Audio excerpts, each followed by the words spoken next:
been cheated. When you need help, she's on your side. Better call Bacon. A Lakeland woman and her disabled son have been living without electricity and water for a week.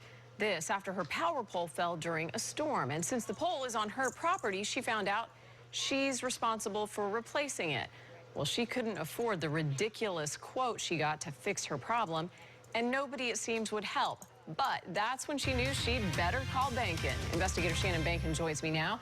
And this is one of those stories where you turned it on a dime. Things are getting done. I think this was a record.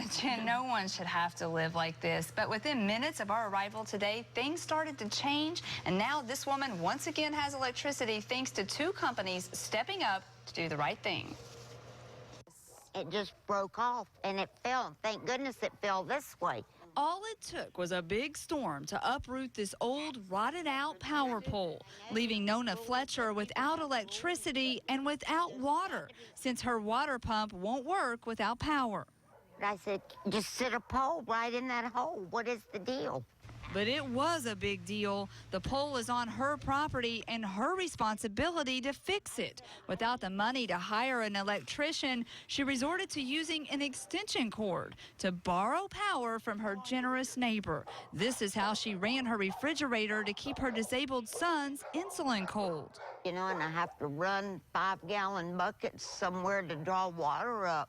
In desperation, she called me. Within minutes of my visit, an ironic thing happened. Lakeland Electric showed up to see why her meter was still not running. Benny Balcom couldn't believe how much money a private electrician quoted Nona to fix this mess. Does this look like a $5,000 job to you?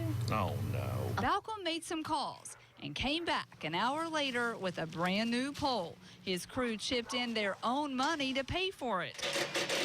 And Wilson Electric Company volunteered to hook up everything for free. Isn't this the greatest thing? Everybody coming together and getting the electricity. Within 2 hours, the power was on. Water's on! Ah! It was an act of kindness beyond anything Nona has ever seen.